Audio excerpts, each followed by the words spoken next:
नमस्कार, जोहार झारखंड देख रहे हैं आप। आपके साथ मैं हूं शिप्रा झा। रांची में टीम इंडिया का कमाल देखने को मिला। टीम इंडिया ने दक्षिण अफ्रीका को हरा दिया है। दूसरे वनडे में 7 विकेट से मात दे दी गई है। अब 1-1 से बराबर हो चुकी है सीरीज। श्रेयस अय्यर और ईशान किशन का धमाल देखने को मिला। श्रेयस अय्यर ने 113 रन बनाए हैं और ईशान किशन ने 93 रन बनाए। ईशान ने वनडे करियर का तीसरा अर्धशतक जड़ा है। दक्षिण अफ्रीका ने पहले खेलने के बाद 50 ओवर में 7 विकेट पर 278 रन बनाए थे। इसके जवाब में टीम इंडिया ने 46वें ओवर में सिर्फ 3 विकेट खोकर आसानी से लक्ष्य का पीछा कर लिया।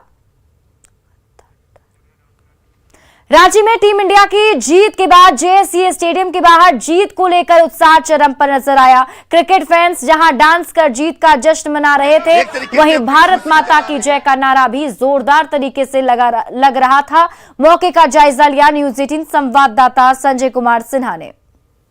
जीत और उत्साह के कितने चेहरे होते हैं आप देख सकते हैं कि भारत की जीत के बाद जिस तरीके से झारखंड में और यहाँ आए तमाम क्रिकेट के फैंस जेएससीए स्टेडियम के बाहर जीत को सेलिब्रेट कर रहे हैं। आप देख सकते हैं खासकर युवाओं में जीत को लेकर जबरदस्त क्रेज और एक तरीके से अपनी खुशी को जाहिर कर रहे हैं। आप लोग जीत को सेलिब्रेट कर रहे हैं किस तरीके से?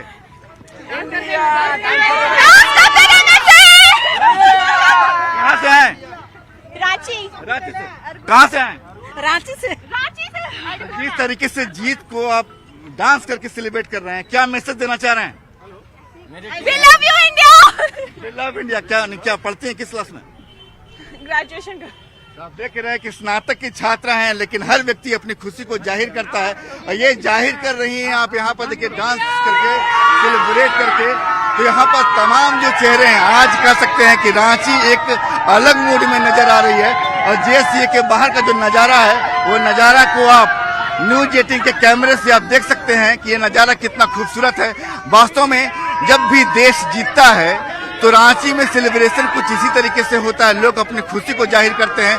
धोनी का शहर है, क्रिकेट को लेकर मिजाज अलग है। यहाँ पर लोग अपनी खुशी को सेलिब्रेट करने के साथ साथ टीम इंडिया को दिल्ली वाले मैच यानी आखिरी मैच जो निर्णायक मैच होने वाला है उसको क्लियर कर रहे हैं। कैमरामैन संत के साथ Sanjay Kumar Sinha, news 18। Team India की जीत के बाद जेएससीए स्टेडियम के बाहर का नजारा ही बदल गया। हाथों में जहां तिरंगा लहरा रहा था, वहीं हर कोई ईशान किशन और श्रेयस अय्यर की बैटिंग की तारीफ कर रहा था। आज के मैच में धोनी के एक स्थानीय रिकॉर्ड को ईशान किशन ने तोड़ दिया। मौके का जायजा लिया न्यूज 18 संवाददाता संजय कुमार सिन्हा ने। रांची के जेएससीए स्टेडियम में दूसरा वनडे जीतकर टीम इंडिया ने सीरीज को बराबर कर दिया है। आज का मैच धमाकेदार रहा, जीत ऐतिहासिक रही।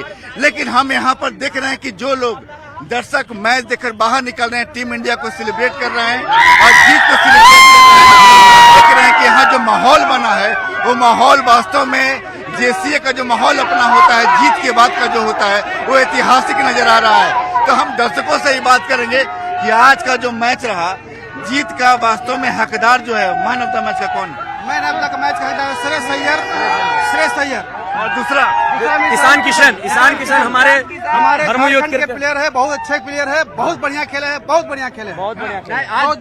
आज टीम वर्क देखने को मिला है और पूरी तरह से एक प्री प्लान करके इस मैच को जीता गया है। देखिए, जानकारी आपको दे दें कि आज के मैच में ईशान किशन ने धोनी का रिकॉर्ड जेएससीए के जो मैदान पर वो तोड़ दिया है।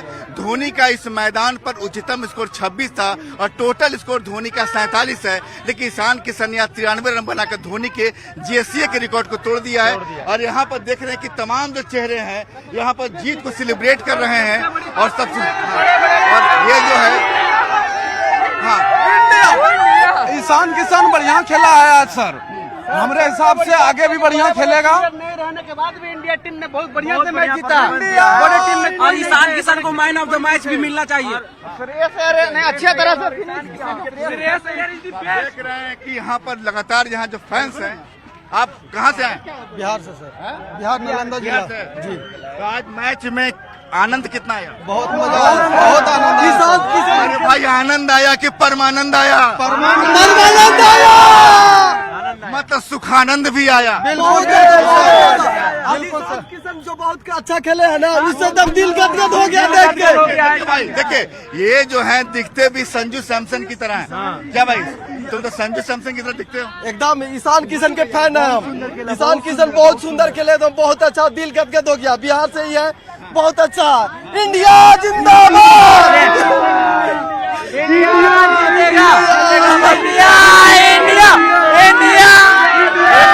यहाँ पर कि तमाम जो यहाँ पर दर्शक है क्रिकेट फैन जीत को सेलिब्रेट कर रहे हैं। लेकिन बता दें कि श्रेयस अय्यर ने सेंचुरी बनाई और सेंचुरी बनाकर एक तरीके से ठसक दिखाई।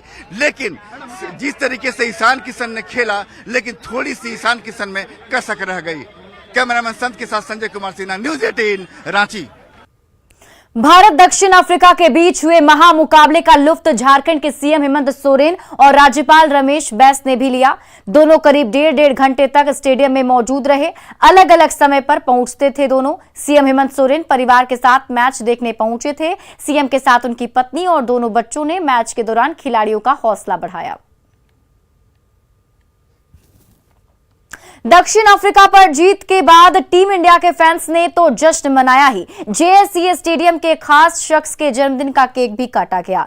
जेएससीए स्टेडियम के पूर्व उपाध्यक्ष अजय नाथ शाहदेव के जन्मदिन पर केक काटा गया। इस मौके पर खुद लिटिल मास्टर सुनील गावस्कर भी मौजूद रहे। अजय शाहदेव ने केक का पहला टुकड़ा गावस्कर को ही खिलाया। सुनील गावस्कर ने उन्हें जन्मदिन की शुभकामनाएं भी दी।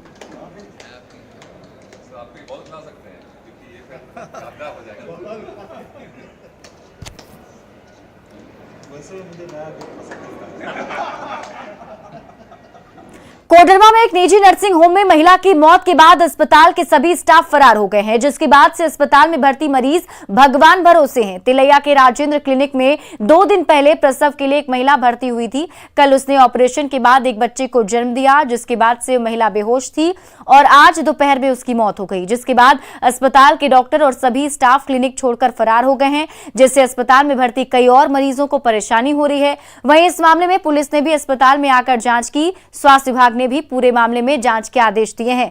पहले भी इस अस्पताल के खिलाफ शिकायत मिली थी और जांच के बाद रजिस्ट्रेशन रद्द करने की अनुशंसा भी की गई थी। इस पर और अधिक जानकारी दे रहे हैं संवाददाता रितेश लोहानी। डॉक्टर को भगवान और अस्पताल को मंदिर कहा जाता है, लेकिन इस वक्त हम कोडरमा जिले के एकमात्र शहरी क्षेत्र जिले से एक ऐसे अस्पताल में है जिसका नाम राजेंद्र क्लिनिक है। और यहाँ 2 दिन पूर्व एक प्रसूता अपने बच्चे को जन्म दी और जन्म देने के बाद वो महिला अब तक होश में आई थी। वहीं परिजनों का कहना है कि आज करीब 2 बजे महिला काफ़ी तड़पने लगी, जिसके बाद एएनएम ने एक सुई दिया और उसके बाद इस महिला की मौत हो गई। अब जब ये मामला प्रकाश में आया तो अस्पताल कर्मी अस्पताल छोड़ भागे हैं। वहीं जानकारी अनुसार बता दें कि फिलहाल अस्पताल में महिला की शव पड़ी हुई है और उसके अलावे 2 अन्य प्रसूता अपने बच्चों के साथ है। हम अंदर चलेंगे और देखेंगे क्या है उनका हाल। ये अस्पताल के अंदर का दृश्य है, जहां आप देख सकते हैं कि रोते बिलखते ये उसी मृत महिला की परिजन है, जो कि लगभग 3 घंटे बीत जाने के बाद 3 से 4 घंटा बीत चुका है और ये महिला का शव जस का तस यहीं पड़ा हुआ है। उसके परिजन यहाँ विलाप कर रहे हैं, लेकिन आलम यह है कि अस्पताल कर्मी अस्पताल छोड़ फरार है। आपको आगे दिखाएंगे कि इस पूरे अस्पताल की जो जीर्ण शीर्ण अवस्था है, अगर देखा जाए तो ये बच्चा जो इस बच्ची के गोद में खेल रहा है, यही वो बच्चा है जिसको 2 दिन पहले इस महिला ने जन्म दिया था। में भी एक अन्य मरीज है जिन्होंने भी अपने बच्चे को जन्म दिया है और इसके परिजन भी अब इन्हीं बातों को लेकर के चिंतित हैं। हम इनसे बात करेंगे कि आखिर अब इन्हें क्या चिंता सता रही है। कब लाए थे बच्चा को? 4 तारीख। क्या कब बच्चा कब हुआ? रात में हुआ 11 साढ़े 11 बजे रात। अभी कोई है बच्चा और मरीज को देखने वाला? नहीं, कोई नहीं है, सुबह से कोई नहीं है। मात्र इस अस्पताल से 9 किलोमीटर की दूरी में ही स्वास्थ्य विभाग का अपना ऑफिस है, जहां जिले के सिविल सर्जन भी बैठते हैं और ये एक सवालिया निशान स्वास्थ्य विभाग में भी खड़ा होता है कि आखिर स्वास्थ्य विभाग के नीचे ऐसी क्लिनिक आखिर कैसे चल रही थी। रितेश लोहानी, न्यूज 18 कोडरमा। शराब इंसान को हैवान बना देती है और अक्सर इस बात को सच साबित करने वाली वारदात सामने आती रहती है।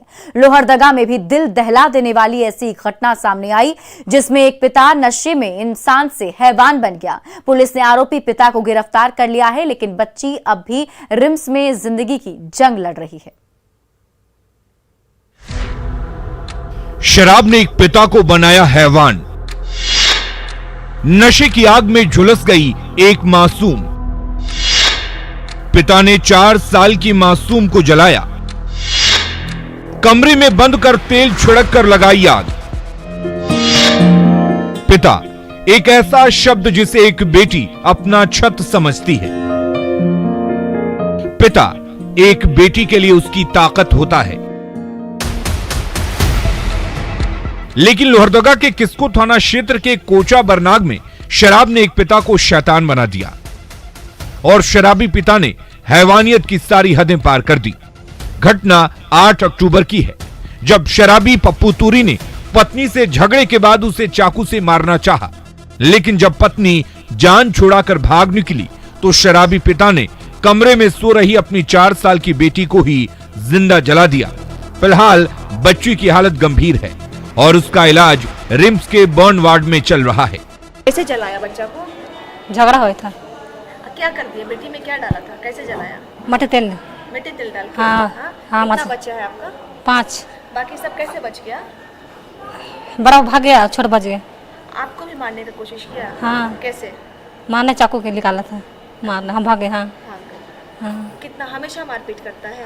हर रोज डेली मारता है। इससे पहले FIR की थी? है? इससे पहले गई थी पुलिस के पास? हाँ, किसको? पति के लिए गई थी, बोली थी मारता है। हाँ। तो क्या बोला पुलिस? को जेल नहीं होगा ऐसे बोल रहा है। हाँ? जेल नहीं होगा काके? नहीं होगा। काके? अब क्या चाहती हैं? बच्ची को बचा लेंगे अकेले? बचा क्या करेंगे? बच्ची को ठीक कर लेंगे? हाँ, किस कठोर दिल से यहाँ पर आई हैं और अपनी बच्ची का इलाज करा रही है। बता दें, बच्ची फिलहाल क्रिटिकल अवस्था में है। बच्ची का जो बर्न इंजरी है वो काफ़ी ज़्यादा है और लोहरदगा से ऐसी कई घटनाएं सामने आ रही हैं जहाँ पर हैवानियत की सारी हदें पार हैं। तो सुना आपने किस तरह नशा में इंसान हैवानियत की सारी हदें पार कर सकता है।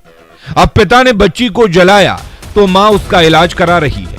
फिलहाल आरोपी पिता पप्पू तूरी को पुलिस ने गिरफ्तार कर लिया है और उसे सजा भी जरूर मिलेगी, लेकिन इस घटना ने सभी को झकझोर कर रख दिया है। न्यूज़ 18 के लिए रांची से रूपाली त्रिपाठी की रिपोर्ट। आरजेडी से अलग होकर झारखंड जनता दल बनाने वाले गौतम सागर राणा ने अपनी पार्टी का जेडीयू में विलय का ऐलान कर दिया है। 16 अक्टूबर को राजधानी रांची में आयोजित एक सम्मेलन में झारखंड जनता दल का जेडीयू में विलय हो जाएगा। पार्टी के केंद्रीय अध्यक्ष गौतम सागर राणा ने जमशेदपुर में प्रेस कॉन्फ्रेंस कर इसकी जानकारी दी। 16 अक्टूबर को जेडीयू के राष्ट्रीय अध्यक्ष ललन सिंह रांची दौरे पर रहेंगे। इसी मौके पर आयोजित कार्यक्रम में झारखंड जनता दल का विलय किया जाएगा। सामुदायिक विचारधारा का बोलबाला है और एक समय ऐसा लग रहा था जैसे 2024 के लोकसभा के चुनाव में प्रधानमंत्री श्री नरेंद्र मोदी जी के नेतृत्व में भारतीय जनता पार्टी नेट गोल करेगी, लेकिन इसी बीच बिहार के मुख्यमंत्री और जदयू के राष्ट्रीय अध्यक्ष ने भाजपा से नाता तोड़ करके इस विचारधारा को चुनौती दी है। हम लोग नीतीश जी को इस काम के लिए बधाई देने गए थे। हमारे साथ जो अभी मंच में बैठे हैं सारे लोग, और उनको बधाई दिया। उन्होंने यह कहा कि अब देश में आवश्यकता है कि जो छोटे छोटे दल हैं या जो अलग संगठन है वो एकजुट होकर के इस चुनौती का मुकाबला करें। और उन्होंने यह भी कहा कि अब आप साथ दीजिए जनता दल यू का। हम लोगों ने यह निर्णय लिया है कि सांप्रदायिकता से मुकाबला करने के लिए हम अपने झारखंड जनता दल, जिसका गठन हम लोग झारखंड में ड्राइविंग लाइसेंस लेने में इस साल महिलाओं की संख्या में भारी इजाफा हुआ है। महिलाएं अब आने जाने के लिए पब्लिक ट्रांसपोर्ट या दूसरों का सहारा लेने से ज्यादा खुद ड्राइव करना पसंद कर रही हैं, यानी कि आत्मनिर्भर भारत की महिलाएं भी आत्मनिर्भर हो रही हैं। भारत आत्मनिर्भर बन रहा है और भारत की महिलाएं भी। यही वजह है कि डीटीओ कार्यालय रांची में इन दिनों ड्राइविंग लाइसेंस बनवाने के लिए महिला आवेदकों की संख्या लगातार बढ़ती जा रही है। 2020 के मुकाबले इस साल ड्राइविंग लाइसेंस बनवाने वाली महिलाओं की संख्या में भारी इजाफा हुआ है। साल 2020 में जहां सिर्फ 666 महिलाओं ने ड्राइविंग लाइसेंस बनवाया था, अगले साल 2021 में ये 4 गुना बढ़कर 2500 तक पहुंच गया। जबकि साल 2022 में सितंबर महीने तक ही ड्राइविंग लाइसेंस लेने वाली महिलाओं की संख्या 3400 के पार जा चुकी है। आप 2020 में जैसे देखेंगे तो 667 महिलाओं ने सिर्फ उनको डीएल जो लिया था। उसके बाद आप 2021 में जब देखेंगे पूरा जनवरी से लेकर तो करीब 2500 महिलाओं ने आ गया। अब इसका ट्रेंड बढ़ के अभी 3400 हो गया है। तो वर्तमान में वो बढ़ रहा है और अभी और संभावना है कि इस साल दिसंबर तक और इसकी संख्या जो है वो बढ़ जाएगी। वैसे तो सभी गाड़ियों के ड्राइविंग लाइसेंस के लिए महिलाएं अप्लाई कर रही हैं, पर ज्यादातर महिलाओं की पहली पसंद स्कूटी है, क्योंकि बिना गियर और क्लच की स्कूटी चलाना सबसे आसान है। स्कूल हो या कॉलेज, ऑफिस हो या बाजार, या फिर छोटे मोटे घर के काम, महिलाएं या लड़कियों ने बस अपनी स्कूटी उठाई और चल पड़ी। उनका कहना है कि महिलाएं अब स्वावलंबी हो रही हैं। देखिए एक्चुअली क्या है कि आजकल महिलाएं जो है ज़्यादा वर्किंग हो गई हैं, तो उन्हें ट्रैवल करना ही पड़ेगा। तो उसके लिए अगर ट्रैवल करना है तो अब लेडीज़ के लिए सबसे ज़्यादा इजी होता है स्कूटी चलाना। तो ड्राइविंग लाइसेंस के बिना तो आप कर नहीं सकते हैं वो। महिला ड्राइवर्स की बढ़ती संख्या महज कोई आंकड़ा नहीं, ये कदम है एक बेहतर भारत की ओर, जहां महिलाएं स्वाधीन हैं और देश की तरक्की में अपना योगदान दे रही हैं। ओम प्रकाश, न्यूज़ 18, रांची। और आइए अब देखते हैं